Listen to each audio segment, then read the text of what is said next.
আসসালামু আলাইকুম ওরহমতুল্লাহি আবরকাতুহু ইন্নাল হামদালিল্লাহ ওসসালাতু ওয়াসসালামু আলা রসুলিল্লাহ ওয়া আলা আলিহি ওয়া সাহবিহি ওয়া মাওয়ালা। কাছে দূরে বিশ্ব জুড়ে যে যেখান থেকে দেখছেন সবাইকে আন্তরিক প্রীতি ও শুভেচ্ছা জানিয়ে শুরু করছি আপনাদের প্রিয় অনুষ্ঠান যমুনা টেলিভিশনের ইফতারের পূর্ব মুহূর্তের এই বিশেষ আয়োজন এন মোহাম্মদ প্রেজেন্টস রোজার দিনে পাওয়ার্ড বাই ভাইয়া হোটেলস। প্রিয় দর্শক, আজকের অনুষ্ঠানে আপনাদের সাথে আছে আমি মুফতি শাহ আহমদ রেজা।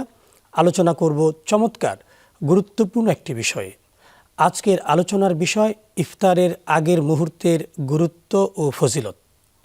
আর এ বিষয়ে কথা বলার জন্যে আমাদের মাঝে আমন্ত্রিত হয়েছেন রাজশাহী বিশ্ববিদ্যালয়ের ইসলামিক স্টাডিজ বিভাগের শিক্ষক ডক্টর মোহাম্মদ ওবায়দুল্লাহ। আসসালামু আলাইকুম রহমতুল্লাহি ওয়া বারাকাতুহু। ওয়ালাইকুম আসসালাম। মুহতারাম, কেমন আছেন? আলহামদুলিল্লাহ। প্রিয় দর্শক, আমরা শুনব চমৎকার আলোচনা। আজকের বিষয় ইফতারের পূর্ব মুহূর্তের গুরুত্ব।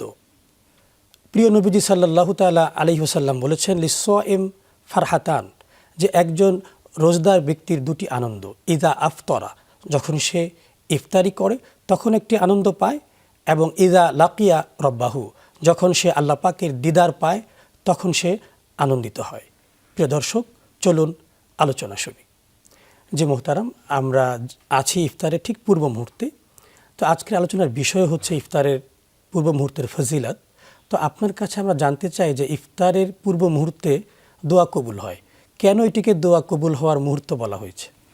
ওকে, ধন্যবাদ। আলহামদুলিল্লাহ ওয়াসসালাতু ওয়াসসালামু আলা সাইয়্যিদিল মুরসালিন ওয়া আলা আলিহি ওয়া সাহবিহি আজমাইন। যারা শুনছেন, আসলে দেখেন, রমজান অত্যন্ত গুরুত্বপূর্ণ একটা ইবাদত, এবং রোজা, আমরা সারাদিন যে রোজা থাকি, এই রোজার শেষ সময়টা হচ্ছে ইফতারের পূর্ব মুহূর্ত। তো এই সময়টা আল্লাহ তাআলা উম্মতে মুহাম্মাদির জন্য বিশেষভাবে রহমত বারাকা দিয়ে আচ্ছাদিত করে রেখেছেন। ফলে আপনি যে হাদিসটার কথা বললেন, এই হাদিসটা বিভিন্নভাবে আসছে যে লিসাইমি ফারহাতান, দুইটা খুশি আছে, দুইটা রমজানের জন্য, মানে রোজাদারের জন্য। তার মধ্যে একটা হলো ইনদাল ইফতার। এই যে ইফতারের জন্য খুশি কেন? খুশিটা মূলত যে সে একটা সাকসেসফুলি আল্লাহর একটা নির্দেশনা সে পালন করেছেন, এবং এই নির্দেশনাটা এমন যেটা আল্লাহ সুবহানাহু ওয়া তাআলা নিজে বলছেন, আস-সাওমু লি ওয়া আনা আজজি বিহি। সুতরাং এটা আল্লাহ নিজে বলছেন যে এটা আমার জন্য রাখা, আমি তার প্রতিদান দিব। এই প্রতিদানের মধ্যে আল্লাহর কাছ থেকে প্রতিদান পাওয়ার একটা সুন্নাহ হলো এটা চাইতে হয়, কারণ আল্লাহ তাআলা পছন্দ করেন যে যখন বান্দা তার কাছে চায় তখন আল্লাহ তাআলা দিতে বেশি পছন্দ করেন। তো সেখানে এই সময়ে আল্লাহ রাসূল বলছেন যে 3 ব্যক্তির দোয়া কবুল হয়ে যায়, এবং লা তুরাদ্দু, কখনো এটা ফিরে আসে না। তার মধ্যে একটা হলো আস-সাইম হিনা আফতার, যখন সে ইফতার করে। তো এই জন্য এই সময়ের মাসনুন কিছু দোয়া আছে, যেমন আল্লাহুম্মা ইন্নাকা আফুউন তুহিব্বুল আফওয়া ফাফু আন্নী ইয়া ওয়াসিআল ফাদলি ইগফিরলি। এর বাইরেও যদি কেউ নিজের মাতৃভাষায় নিজের মতো করে যদি দোয়া করে, আল্লাহ কিন্তু সেই দোয়াগুলো কবুল করবেন। সুতরাং এই দোয়া কবুলের সময় এবং আল্লাহর প্রতিদান দেওয়ার সময়ের কারণে এটা অত্যন্ত গুরুত্বপূর্ণ একটি সময়। জি জি, চমৎকার বলছিলেন। আপনার কাছে আরেকটি বিষয় আমাদের জানার আছে যে অনেক সময় ইফতারে যারা করে, অনেক মানুষ আছে একটু বেশি বুজুর্গি দেখাতে চায়। তারা যেরকম আজান হওয়ার পরও ইফতার করে না, তারা আরও 10 মিনিট পরে গিয়ে ইফতার করে। তো এটা কি ঠিক কিনা? না, এটা মোটেও ঠিক না, কারণ রাসূল সাল্লাল্লাহু আলাইহি সাল্লাম এই বিষয়টার প্রতি কিন্তু স্পেশালি হাদিস, দেখেন ইসলামের সকল বিষয়ে কিন্তু আল্লাহ রাসূল ডিরেক্টলি কোনো নির্দেশনা দেয়নি, কিন্তু এই কিছু কিছু বিষয় আছে ডিরেক্টলি নির্দেশনা এসছে। তার মধ্যে এই রোজার ব্যাপারে নির্দেশনা আসছে যে তোমরা একটু দেরিতে সাহারি করো আর ইফতারটা দ্রুত করো, এবং এ ব্যাপারে অনেকগুলো হাদিস আছে। তার মধ্যে একটা হাদিস যদি আমরা দেখি, রাসূল সাল্লাল্লাহু আলাইহি ওয়াসাল্লাম বলছেন যে লা ইয়াজুলুন নাসু বিখাইরিন মা আজ্জালুল ফিতরা, মানে মানুষ যতক্ষণ পর্যন্ত দ্রুত ইফতারের মধ্যে থাকবে, অর্থাৎ ইফতারের সময় হলেই ইফতার করবে, ততক্ষণ পর্যন্ত সে কল্যাণের মধ্যে থাকবে। তাহলে আপনি যে ইচ্ছাকৃতভাবে দেরি করতেছেন, তার মানে রাসূলের নির্দেশনায় আপনি কল্যাণ থেকে বেরিয়ে যাচ্ছেন। তার মানে হচ্ছে আপনাকে অবশ্যই সময় হওয়ার সঙ্গে সঙ্গে ইফতারি করতে হবে। যে শুনবো আমরা, আপনাকে সময় হলো বিরতি নেবার। প্রিয় দর্শক, আপনারা দেখছেন আপনাদের প্রিয় অনুষ্ঠান এন মোহাম্মদ প্রেজেন্টস রোজার দিনে পাওয়ার্ড বাই ভাইয়া হোটেলস। সময় হলো বিরতি নেবার, ফিরছি বিরতির পর।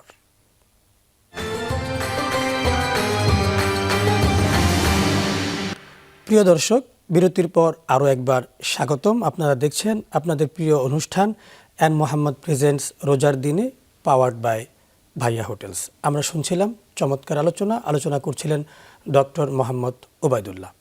যে মোহতারাম, আপনি বলছিলেন বিরতির আগে যে রাসূল সাল্লাল্লাহু আলাইহি সাল্লাম বলেছেন লা ইয়াজালুন নাস বিখাইর মা আজ্জুলুল ফিতর, যতক্ষণ মানুষ তাড়াতাড়ি ইফতারি করবে কল্যাণে থাকবে। এ পর্যায়ে আমরা জানবো আপনার কাছে, ইফতারের আগ মুহূর্তে দেখা যায় আমাদের পরিবারের মধ্যে যখন সারাদিন না খেয়ে থাকার কারণে আমাদের অনেকের মেজাজ খুব গরম হয়ে থাকে, তো ইফতারের আগ মুহূর্তে আমাদের ছোট বড় পরিবারে খুব ঝগড়া হয়, তো এই সমাধান কি? দেখেন এখানে খুবই ইম্পর্টেন্ট, এটা মানে সাইকোলজিক্যাল ডেভেলপমেন্টের উপর পরে ভিত্তি করেই তো আল্লাহ সুবহানাহু ওয়া তাআলা আমাদেরকে রিওয়ার্ডটা দেন, এবং এই রিওয়ার্ডটা একই ইবাদতের মধ্য দিয়ে কেউ বেশি পাবে, কেউ কম পাবে। সো এই যে ধৈর্যের ব্যাপারটা, এই যে খুশু ব্যাপারটা, আল্লাহর সাথে সম্পর্কের যে উন্নতির ব্যাপারটা, এটা যদি আমরা কন্ট্রোল না করতে পারি তাহলে ঠিক রিওয়ার্ডটা কিন্তু আমরা যথাযথভাবে নিতে পারবো না।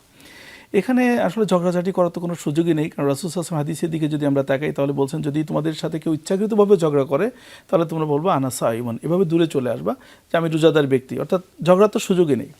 এটা অন্যদের সাথে।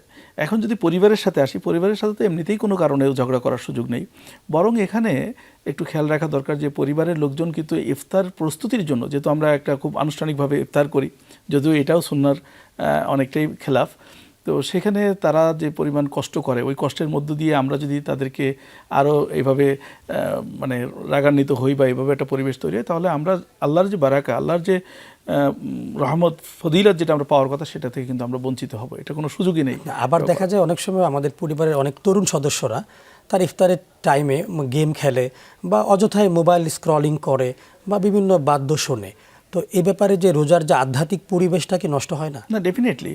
এবং শুধু এটা ইফতারের আগ মুহূর্তে না, পুরা রোজার ভিতরেই আমরা যদি এই ধরনের ফাহেসা কাজ যেগুলো আছে, যেগুলো অপ্রয়োজনীয় বা যে কাজগুলো আমাদেরকে ইবাদত থেকে, আল্লাহর কাছ থেকে দূরে নিয়ে যায়, সে কাজগুলো আমি না, শুধু পরিবারের অন্যরাও যেন এতে ইনভলভ না হয়, সেটা দায়িত্ব কিন্তু পরিবারের যারা কর্তা তাদের উপরে।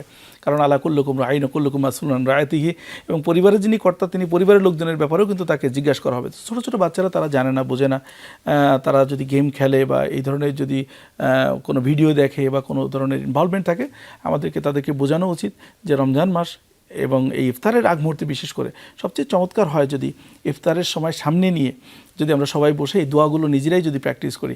আমরা দেখেছি যে ছোটো ছোটো বাচ্চারা কিন্তু দেখে শিখে, সুতরাং আপনি যদি তাদেরকে নিয়ে বসেন এবং তাদেরকে যদি এই সুন্নাহটা দেখান প্র্যাকটিক্যালি, আপনি যদি মোবাইল নিয়ে না থাকেন, এটা অনেক প্যারেন্টিংয়ের সময় কিন্তু বলা হয় যে প্যারেন্টসরা যদি মোবাইল ব্যবহার না করে, বাচ্চারা কিন্তু মোবাইল ব্যবহার করবে না। সুতরাং ইফতারের সময় যদি আমরা ওভাবে আমরা একটা সুন্নাহ পরিবেশ যদি তৈরি করতে পারি, তাহলে দেখা গেল ওরাও কিন্তু এর সাথে সম্পৃক্ত হয়ে যাবে এবং সুন্নাহর মধ্যেই তারা থাকবে। জি, আপনি চমৎকার বলছিলেন। আমরা অনুষ্ঠানের একেবারে শেষ পর্যায়ে চলে এসেছি। প্রিয় দর্শক, আপনারা দেখছেন আপনাদের প্রিয় অনুষ্ঠান অ্যান মোহাম্মদ প্রেজেন্টস রোজার দিনে, পাওয়ার্ড বাই ভাইয়া হোটেলস। আমরা আছি দ্বিতীয় রমজানের ইফতারের পূর্ব মুহূর্তে। আসলে এই সময় আমাদের করণীয় কি? আমরা এই সময় অবশ্যই ভালো কাজ করব, তেলাওয়াত করব, আমরা এই সময় দোয়া অনুষ্ঠান করব, বিশেষ করে যমুনা টিভি দেখব, এবং ফেসবুকে যদি আমরা ফেসবুকিং করতে চাই, ফেসবুকে যমুনা টিভি লাইভ দেখব, আমরা ইফতারের এই অনুষ্ঠানটি আমরা দেখতে পারি। এছাড়া অনেক ইফতার পার্টির নামে অনেক সময় আমাদের ইফতারের আধ্যাত্মিক পরিবেশকে নষ্ট করা হয়, তো এগুলো থেকেও আমরা ইনশাল্লাহ দূরে থাকব। তো আপনাদেরকে পরবর্তী অনুষ্ঠান 5:30টায় দেখার আমন্ত্রণ জানিয়ে আজকের মতো এখানে শেষ করছি। আসসালামু আলাইকুম ওয়া রাহমাতুল্লাহি ওয়া বারাকাতুহু।